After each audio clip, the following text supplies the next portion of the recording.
बिस्मिल्लाहिर्रहमानिर्रहीम।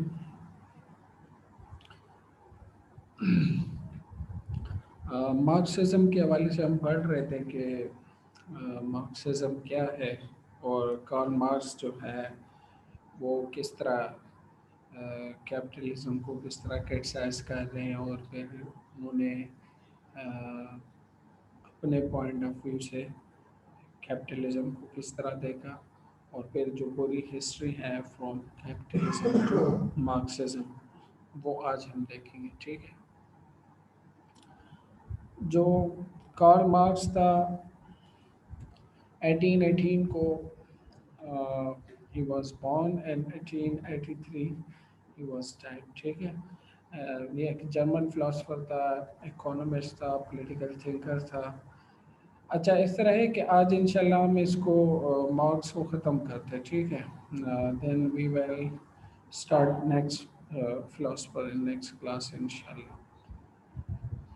इसके बाद हम मैकेवली को देखेंगे जो प्रिंस बुक पे उन्होंने लिखा है। नेक्स्ट क्लास में हम मैकेवली को भी इंशाल्लाह पढ़ेंगे। आज मार्क्स के हवाले से जितना आपके उसमें है कोर्स कंटेंट में उसमें हम पढ़ते हैं। ठीक है। तो मार्क्स जो था ये एक जर्मन फिलोसफर था, इकोनॉमिस्ट था, पॉलिटिकल थिंकर था और इसको father of the 20th century communism भी कहते हैं। ठीक है। After a brief career, he was a teacher, he was a journalist, and the rest of his life, uh, then he spent his life as an active revolutionary and writer। और फिर वो London में रहा और इसके उसने फिर अपने जो उनका दोस्त था, फ्रेंड था, फ्रेडरिक एंगल के साथ जो है उन्होंने वो क्या काम किया। ठीक है। कोलैबोरेशन में। तो फिर इसके बाद जो है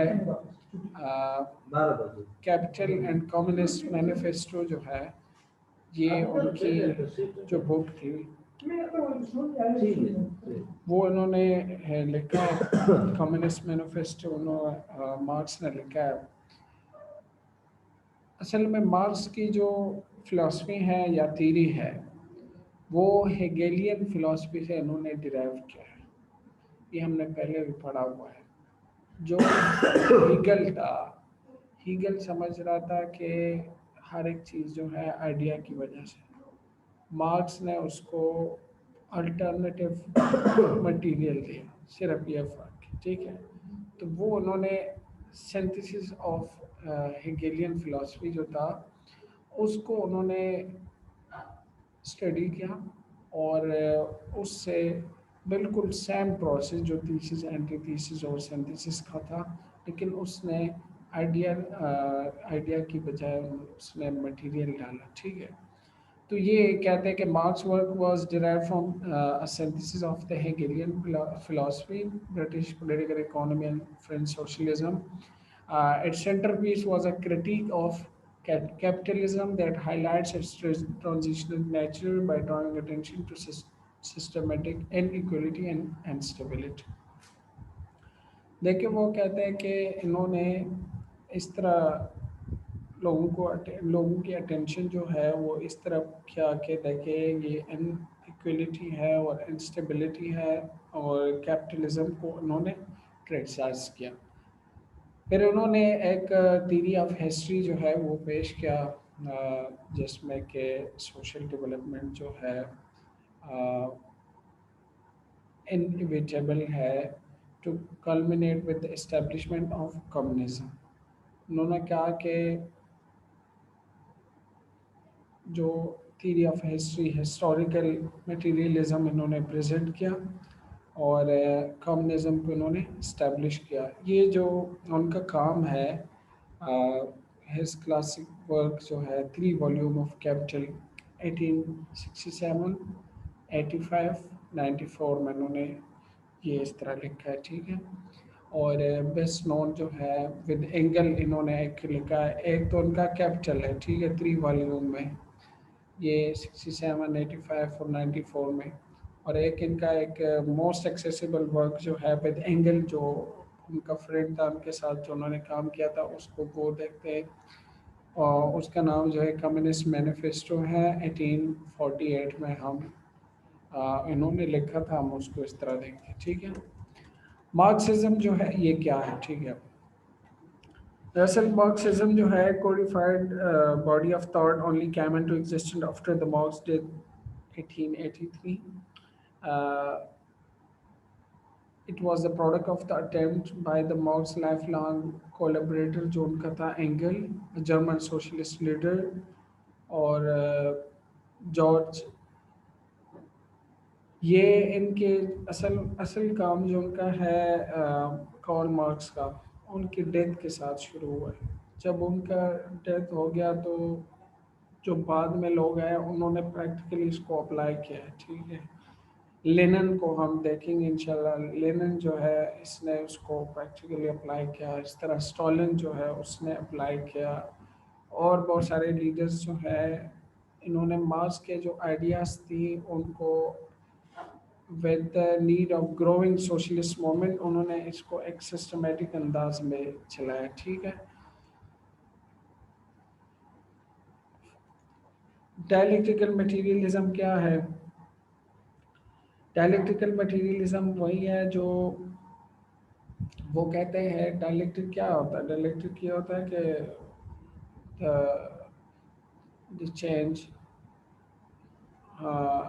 थ्रू हिस्ट्री, ठीक है। जो हिस्ट्री आपका चेंज आता है उसको हम डायलेक्ट्रिक कहते हैं। तो मटेरियल की वजह से वो कहते हैं कि ये चेंज आया है, और इसको हम इस तरह देखते हैं। फॉर एग्जांपल देखिए, मार्क्सिज्म जो है न्यू ब्रांड ऑफ सोशलिज्म है, और इसमें क्या होता है कि मार्क्स जो है वो अपने आप को इकोनॉमिक डिटर्मिनिस्ट कहते हैं। वो इकोनॉमिक डिटर्मिनिस्ट था। किस तरह के वो हर एक चीज़ को मटेरियल की के थ्रू जो है वो देखता था और उसको नापता था, ठीक है। तो इसलिए उसको इकोनॉमिक डिटर्मिनिस्ट कहते हैं, और ये एक न्यू ब्रांड ऑफ सोशलिज्म था, ठीक है।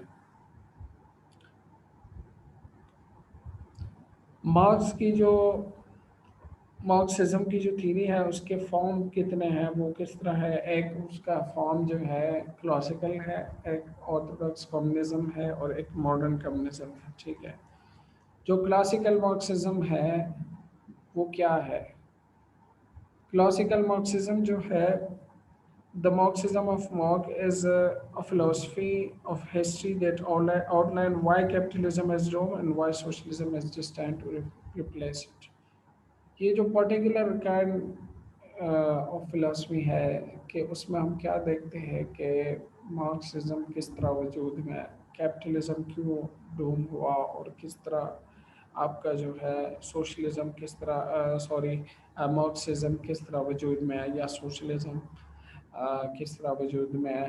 इसको हम क्लासिकल मार्क्सिज्म कहते हैं। और क्लासिकल मार्क्सिज्म के बाद जो है यूटोपियन किसे कहते हैं? यूटोपियन कहते हैं जो हर एक चीज़ को बिल्कुल परफेक्ट देखते हैं, आइडियल जिसे देखते हैं, ठीक है, उसको यूटोपियन कहते हैं। लेकिन मार्क्स क्या हुआ? मार्क्स ने क्या क्या उसने कहा कि देखिए इस तरह नहीं हो सकता। उसने साइंटिफिक मेथड के ज़रिए उन्होंने कहा कि देखिए हम हर एक चीज़ को रैशनली और मटेरियल के थ्रू हम उसको देखेंगे। हम जो लोगों ने एक आइडियल वो बनाया है इस तरह वो नहीं हो सकता। तो उसने मार्क्स ने जो अर्लियर जितने आपके सोशलिस्ट थिंकर थे उन सब को उन्होंने क्रिटिसाइज किया, ठीक है। और उन्होंने एक कहा कि ये जो टोटल ट्रांसफॉर्मेशन है या आइडियल ये पॉसिबल नहीं है, ठीक है। उन्होंने कहा कि हम आहिस्ता आहिस्ता मटेरियल के थ्रू हिस्ट्री में चेंज लाएंगे, और ये इन्होंने एक आइडिया प्रेजेंट किया। फिर मार्क्स और हीगल के बीच में एक जो बेसिक फ़र्क है जिसको हम अंडरस्टैंड करके आपको मार्क्सिज्म की समझ आती है, वो क्या है कि मार्क्स ने कहा कि देखिए जो इनका अप्रोच है वो डिफरेंट था फ्रॉम अदर जितने भी सोशल थिंकर थे to what angle it called materialist conception of history, historical materialism.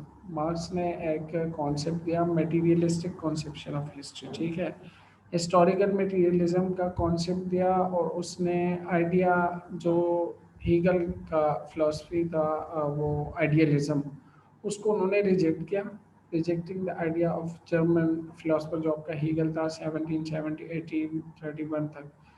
इनकी जो फिलॉसफी थी आइडियलिज्म, उसको उन्होंने रिजेक्ट किया, और उसने कहा कि अ, क्योंकि वो क्या, वो उसकी जो फिलॉसफी थी हीगल का, वो ये था कि सो कॉल्ड वर्ल्ड स्पिरिट, यानी वो आइडियाज़ को प्रिवेल कर रहे थे, ठीक है। उसने कहा कि जो आपकी डेवलपमेंट होती है सोसाइटी में, वो आइडियाज़ के थ्रू होती है, वर्ल्ड स्पिरिट जिसे कहते हैं। लेकिन मार्क्स ने कहा कि देखिए, material circumstances to be the fundamental of all form of social and historical development. ये सबसे इम्पोर्टेंट बात, अगर आपको ये समझ आई है ना, तो आपको मार्क्सिज्म में कोई भी, ये आप ये यानी ये एक सेंटेंस जो है ना, ये मार्क्सिज्म का क्रक्स है, ठीक है, कि वो कहते हैं कि मटेरियल सर्कमस्टांसेस जो है, ये सबसे इम्पोर्टेंट फंडामेंटल फॉर्म है। ऑल सोशल, आपके जो हिस्टोरिकल डेवलपमेंट होती है, आपकी सोशल डेवलपमेंट होती है, उसमें सबसे इम्पोर्टेंट चीज़ आपका मटेरियल सर्कमस्टांसेस है, ठीक है, मोड ऑफ प्रोडक्शन है आपका, जो क्लास स्ट्रगल है वो मटेरियल की वजह से है, और आपका जो थीसिस और एंटीथीसिस है वो भी मटेरियल की वजह से है। यानी उसने production of the means of the substance, ये उसने एक बिलीफ, एक सिस्टम दिया कि सबसे इम्पोर्टेंट चीज़ जो है वो आपकी मोड ऑफ प्रोडक्शन है, मोड ऑफ प्रोडक्शन है, और ये crucial for the all human activities. उसने कहा कि देखिए, human can not survive without food, water, shelter and so on, and in that way these all produce the condition of all other aspect of life, in short social being determine the consciousness, ठीक है। तो उसने यही material का जो concept दिया, फिर Marxism ने कहा कि देखिए, मोड ऑफ प्रोडक्शन किसे कहते हैं। ये उनका जो एक बुक है, contribution to critique of political economy, 1859 में उन्होंने लिखा है। उसमें मार्क्स क्या कहते हैं कि देखिए, सोशल कॉन्शियसनेस जो आपका है वो इकोनॉमिक बेस्ड है, ठीक है। वो कहाँ से आपका सोशल कॉन्शियसनेस जो है वो आपसे कहाँ से राइज होता है, फ्रॉम इकोनॉमिक बेस। ये इन्होंने इस बुक में जो ये contribution of to the critique of political economy, उन्होंने क्रिटिसाइज किया, और उसने कहा कि देखिए, जो आपका सोशल कॉन्शियसनेस है उसका जो बेसिक फॉर्म है, यानी वो जिधर से अराइज होता है, उसको हम इकोनॉमिक बेस के थ्रू देखते हैं, ठीक है। यानी the real foundation of society आपका मटेरियल ही है। उसने यही कोशिश की है इस बुक में, ठीक है। और फिर उन्होंने कहा कि देखिए, इसको हम, उन्होंने इसको इस बुक में एक नाम दिया, मोड ऑफ प्रोडक्शन या इकोनॉमिक सिस्टम, ठीक है। यानी आपका जो अगर फ्यूडलिज्म है, आपका कैपिटलिज्म है, आपका सोशलिज्म है, आपका कम्युनिज्म है, इन सब में एक चीज़ कॉमन है, और वो क्या है, मोड ऑफ प्रोडक्शन। हर एक, अगर फ्यूडल सोसाइटी थी, अगर चाहे स्लेव सोसाइटी थी, अगर कैपिटलिस्ट सोसाइटी थी, अगर सोशलिस्ट सोसाइटी थी, अगर कम्युनिस्ट सोसाइटी है, तो उन सब में एक चीज़ कॉमन है, और वो क्या है, मोड ऑफ प्रोडक्शन जो है ये कॉमन है, ठीक है। फिर इन्होंने कहा कि आपका जो मार्क्स जो है वो कंक्लूड करता है कि आपका political, legal, cultural, religious, artistic and other aspect of life जो है वो they could be explained by primarily by the reference to economic factors। अगर आपकी कल्चरल वो है, लाइफ है, रिलीजियस लाइफ है, आर्टिस्टिक लाइफ है, पॉलिटिकल लाइफ है, लीगल लाइफ, वो सारी चीज़ें जो है वो with reference to economic factors आप देखेंगे, with reference to economic factors आप उसको पढ़ेंगे। तो ये इन्होंने एक, मार्क्स ने एक कंक्लूजन निकाला कि सबसे इम्पोर्टेंट चीज़ जो है वो मोड ऑफ प्रोडक्शन है, ये जो इन्होंने बुक है उसकी प्रीफेस में उन्होंने लिखा है contribution to the critique of political economy 1859 में। और उसने ये सजेस्ट किया कि देखें आपकी जो सोशल कॉन्शियसनेस है, यानी आपका लीगल और पॉलिटिकल सुपर स्ट्रक्चर है, उसकी बुनियाद कहाँ पे है? उसकी बुनियाद जो है the real foundation of the society वो आपका इकोनॉमिक बेस है, ठीक है। आपकी इकोनॉमी जो है वो ये डिटरमाइन करता है कि आप लीगली कहाँ पे आप हैं, किस पोजीशन पे है, पॉलिटिकली आपका पोजीशन क्या है, कल्चरली आप किस पोजीशन पे है, रिलीजियस आपका पोजीशन क्या है, आर्टिस्टिक हर एक एस्पेक्ट को, जितने भी आपके लाइफ के एस्पेक्ट्स हैं वो कौन डिटरमाइन करेगा? Economic factors. ये मास की असल जो क्रक्स है, मुद्दा है, वो यही है, ठीक है। इसके बाद हम देखते हैं कि हीगल जो है वो क्या कह रहा था। हीगल की थीसिस क्या थे कि वो अ, हर एक चीज़ को वर्ल्ड स्पिरिट के साथ एक इस तरह आप कहते हैं कि आइडियलिज्म को वो प्रमोट कर रहे थे।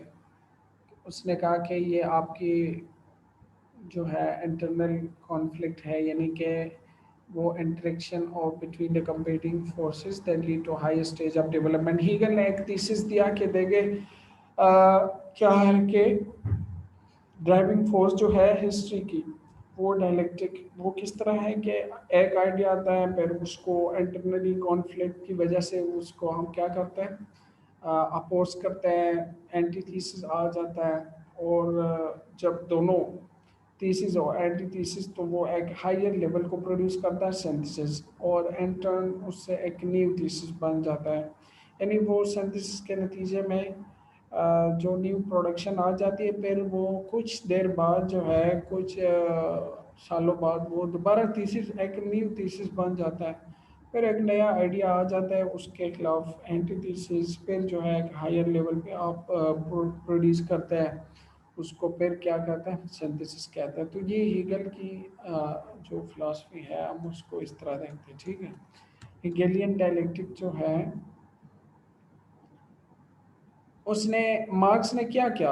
मार्क्स ने यही काम किया एंगल, फ्रेडरिक एंगल के साथ। उसने हीगल की हीगल की जो फिलॉसफी थी उसको क्या किया, turn Hegel on his head, उसको उल्टा किया। किस तरह कि उसको इंटरप्रेट किया विद मटेरियलिस्टिक इंटरप्रिटेशन। उसको सिर्फ और सिर्फ मटेरियलिस्टिक एक जामा पहनाया, बाकी सेम वही थ्योरी थी, ठीक है। और मार्क्स ने इस तरह एक्सप्लेन किया कि historical change by the reference to internal contradiction with each of the mode of production arising from the existence of the private property. उसने कहा कि ये जो प्राइवेट प्रॉपर्टी एग्जिस्ट करती है ना, मोड ऑफ प्रोडक्शन जो है, असल में इशू इंटरनल कॉन्ट्रडिक्शन यहाँ से आता है। और इन्होंने फिर इसको ख़त्म किया प्राइवेट प्रॉपर्टी को। और मोड ऑफ प्रोडक्शन, जितने भी मोड ऑफ प्रोडक्शन थे वो सारे के सारे गवर्नमेंट को दिए। जितने भी आपके अथॉरिटीज़ थे मोड ऑफ प्रोडक्शन की, वो सारे के सारे गवर्नमेंट को असाइन की, ठीक है। तो इसलिए फिर हम इसको कैपिटलिज्म इस वजह से क्या हुआ कि वो ख़त्म हुआ, बिकॉज वो कहते हैं कि देखिए कैपिटलिज्म जो है इसका एक एंटीथीसिस आ गया। और एंटीथीसिस क्या था? कम्युनिज्म। कम्युनिज्म यानी प्रोलिटेरियन जो थे उन्होंने वो क्या किया, वो एक यानी कि आप इस तरह कहें कि जो आपका कैपिटलिज्म था, ये एक आइडिया था, तो उसके अगेंस्ट एक थीसिस था, एक एंटी थीसिस क्या आ गया, कम्युनिज्म आ गया। और कम्युनिज्म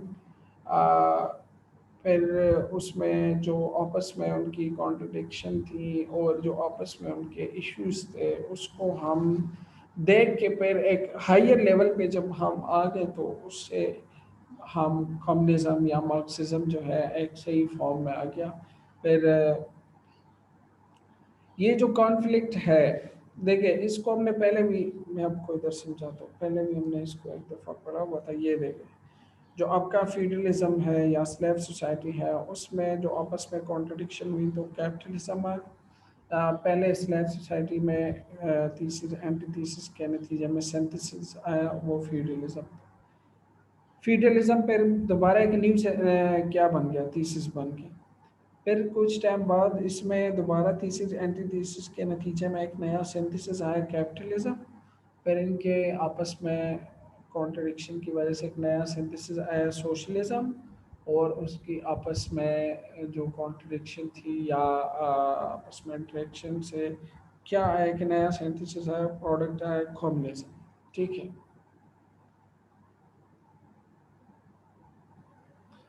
अच्छा, तो फिर क्या हुआ कि हम कहाँ पे थे, कि इनकी जो कॉन्फ्लिक्ट है, कैपिटलिज्म और प्रोलिटेरिएट, इनकी आपस में कॉन्फ्लिक्ट चल रही थी। प्रोलिटेरिएट जो है वो एक एंटीथेसिस के तौर पे सामने है, और उन्होंने एक हायर स्टेज फिर हमने डेवलप किया, उसका नाम सोशलिज्म है, establishment of socialism. Eventually at last we reach at a position of communist society, हम आखिर में कम्युनिस्ट सोसाइटी तक पहुंच गए। ठीक है। अच्छा, ये हमने बार बार पढ़ लिया है, जो मार्क्स थ्योरी ऑफ हिस्ट्री है, मटीरियलिस्टिक थ्योरी, उसने उसको क्या कहा कि एक क्लासलेस कम्युनिज्म जो है वो वजूद में है थ्रू हिस्ट्री। यानी कि उसने कहा कि कैपिटलिज्म था, प्रोलिटेरियट जो है वो एंटीथेसिस के तौर पर सामने है, और उनकी आपस में जब कॉन्ट्रैक्शन हुई तो उसकी नतीजे में एक कम्युनिज्म आया, और उसको क्या कहा हमने, क्लासलेस कम्युनिज्म। यानी उसमें फिर कोई क्लास नहीं रहेगा। अगर कोई क्लास नहीं रहेगा तो आपस में कोई थीसिस और एंटी थीसिस भी नहीं होगा। तो ये उसने कहा कि ये एक क्लासलेस कम्युनिज्म जब वजूद में आ जाए। अच्छा सॉरी, ये नेट का इशू है।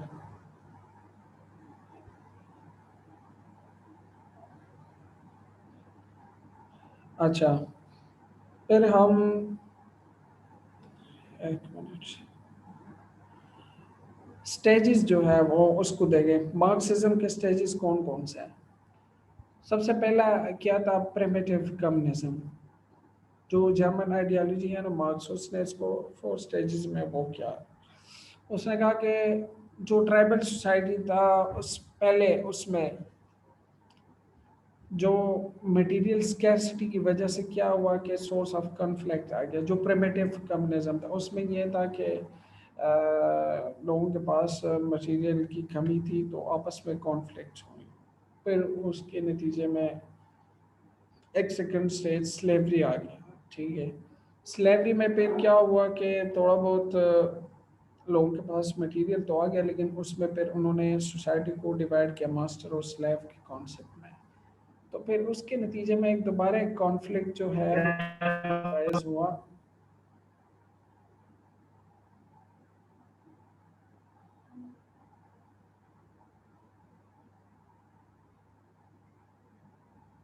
एक मिनट। अच्छा, स्टेजेस को हम पढ़ रहे थे कि जो प्रिमिटिव कम्युनिज्म था उसमें क्या था कि सोसाइटी में इशू था मटेरियल स्कैर्सिटी का। उस वजह से सोर्स ऑफ कॉन्फ्लिक्ट ये था कि लोगों के साथ मटेरियल नहीं था तो आपस में उनकी कॉन्फ्लिक्ट चल रही थी। ठीक है। लेकिन जब स्लेवरी पे आ गए तो स्लेवरी में ये था कि फिर दो क्लासेस बन गए। एक वो था कि जिन्होंने मटेरियल पे कब्जा किया और मास्टर बन गए, और सेकंड उसके जो ओपोनेंट थे वो स्लेव थे। ठीक है। तो इस वजह से स्लेवरी जो है वो एक आप इसको कहते हैं एक सिंथेसिस के नतीजे में वजूद में है। फिर स्लेवरी के बाद जब ये उसकी आपस में कॉन्फ्लिक्ट चला तो फिर एक फ्यूडलिज्म का एक कॉन्सेप्ट है। इसमें एंटागोनिज्म जो है between the land owner and Surf चल रहा था। ठीक है। जो आपका लैंड ओनर था और सर्फ था उनके बीच में एक कॉन्फ्लिक्ट चल रहा था। फिर उसके बाद जो है कैपिटलिज्म है। ठीक है। कैपिटलिज्म में एक स्ट्रगल बिटवीन वो उसमें ये डोमिनेट रहा, उसमें फिर बर्जबाजी और प्रोलिटेरिएट जो है उनकी आपस में कॉन्फ्लिक्ट और स्ट्रगल चल रही थी। तो इस वजह से जब ये सारे ह्यूमन हिस्ट्री में a long struggle between the oppressed and the oppressor, the exploited and the exploiter, एक्सप्लाइटर और एक्सप्लाइटेड के बीच में जब एक लॉन्ग स्ट्रगल हुई हिस्ट्री में, तो उसमें हमने क्या किया कि उसके नतीजे में एक और सोसाइटी वजूद में आई, उसको हम कम्युनिज्म कहते हैं, क्लासलेस सोसाइटी। देखें इसमें यहाँ पे कैपिटलिज्म में बर्जुआजी और प्रोलिटेरिएट था, इसके साथ साथ फ्यूडलिज्म में लॉर्ड एंड सर्फ था, स्लेवरी में मास्टर एंड स्लेव था, प्रिमिटिव में सोर्स ऑफ कन्फ्लिक्ट जो था वो मटेरियल स्कैरसिटी था, लेकिन मतलब उसमें वो आपस में लड़ रहे थे, ठीक है, क्योंकि उस टाइम इतने रिसोर्सेज नहीं थे। और उसके बाद एक एक दो दो क्लासेस बन गए, यानी मास्टर स्लेव, फिर लॉर्ड एंड सर्व, फिर जो है बर्जुआजी एंड प्रोलिटेरिएट, जो आपका एलीट और वर्कर जिसे कहते हैं। फिर उन्होंने कहा कि एट लास्ट क्या बन गया, एक क्लासलेस सोसाइटी वजूद में है, ठीक है। और each stage of the history जो है इन्होंने मार्क किया एक एडवांस इन द लास्ट, यानी फोर्स ऑफ प्रोडक्शन जब उनकी आपस में वो हुई, क्या है, कॉन्ट्रडिक्शन हुई, तो उसके नतीजे में एक नई सोसाइटी बन गई, ठीक है। और फिर क्या हुआ कि हीगल माउसन से the end of the history which could अगर society consolidate no internal contradiction. Marx ने फिर क्या किया कि उसने कहा कि देखिए जो आपका असल में आपकी जो क्लासेस सोसाइटी जब वजूद में आएगी तो उसमें क्या होगा। उसने कहा कि हम कॉन्ट्रडिक्शन को ही ख़त्म कर दें। किस तरह के, जो कॉमन ओनरशिप देते हैं और जो आपकी प्रोडक्शन मोड ऑफ प्रोडक्शन की वजह से ये वो हो रहा है, तो वो ये हम किसको देते हैं, गवर्नमेंट को देते हैं। तो इस्टेब्लिशमेंट ऑफ कम्युनिज्म से उसने क्या किया कि pre history of man kind जो है वो एंड हो गया, ठीक है।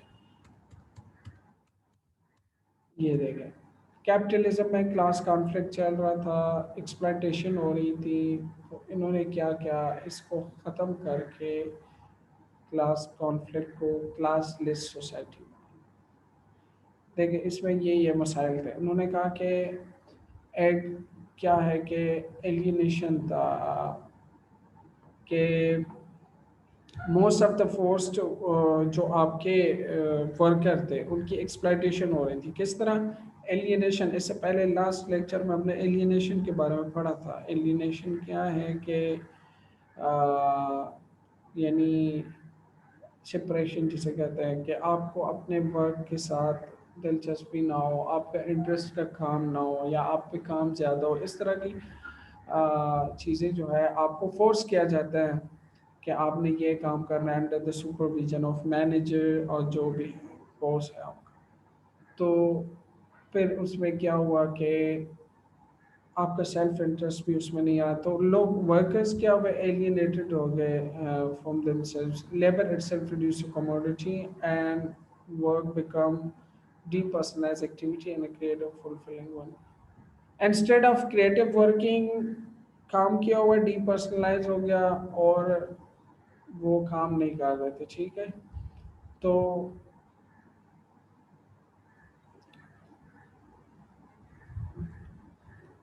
अच्छा, फिर इसके बाद कैपिटलिज्म की जो एक्सप्लॉयटेशन है उसके बाद हम देखते हैं कि इनकी आपस में ये किस तरह था कि वर्कर क्लास और बर्जुआजी के बीच में एक मीन ऑफ प्रोडक्शन की वजह से क्या था, एक क्लास स्ट्रगल चल रहा था।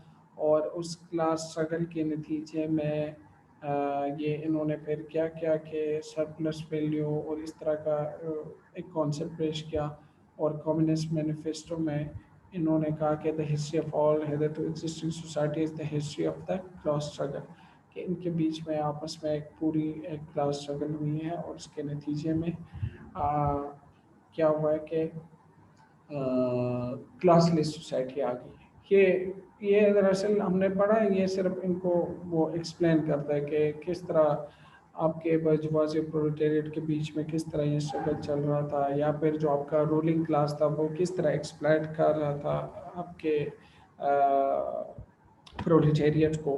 तो वो हमने सरप्लस वैल्यू और एलियनेशन लास्ट लेक्चर में हमने पढ़ा था। तो सरप्लस वैल्यू के थ्रू उनसे काम ज़्यादा लिया जाता था, और जो आपके लेबर है, थ्योरी ऑफ वैल्यू जिसे कहता है, लेबर थ्योरी ऑफ वैल्यू के, उसकी लेबर जो है उस बेचारे को एक्सप्लॉइट कर रहा था, और जो आपका प्रोडक्शन है उसकी वैल्यू जो है वो क्या थी कि लेबर की वजह से थी, लेकिन लेबर को एक्सप्लॉइट कर रहे थे और लेबर को कुछ नहीं मिलने वाला था इसमें, ठीक है।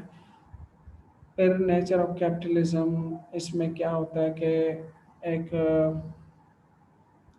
एक तो क्लास कॉन्फ्लिक्ट होता है, ठीक है। इकोनॉमिक क्राइसिस उसमें आ जाता है।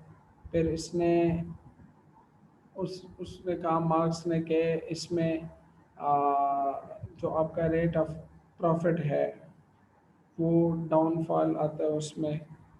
इस तरह एक मोनोपोली जो है, कुछ लोग जो है उनके हाथ में दौलत आ जाती है, फ्यूअर हैंड, वो एब्जॉर्ब करते हैं ऑल रैंक्स ऑफ प्रोलेटेरिएट, जो आपके वर्किंग क्लास है उसको एक्सप्लॉइट करते हैं। फिर वो इस एक्सप्लॉइटेशन की जो वो है रूट काज है वो क्या होता है, उनकी इकोनॉमिक इंटरेस्ट होता है, कॉमन इकोनॉमिक इंटरेस्ट की वजह से वो आ, जो वर्किंग क्लास है उसको एक्सप्लॉइट करते हैं।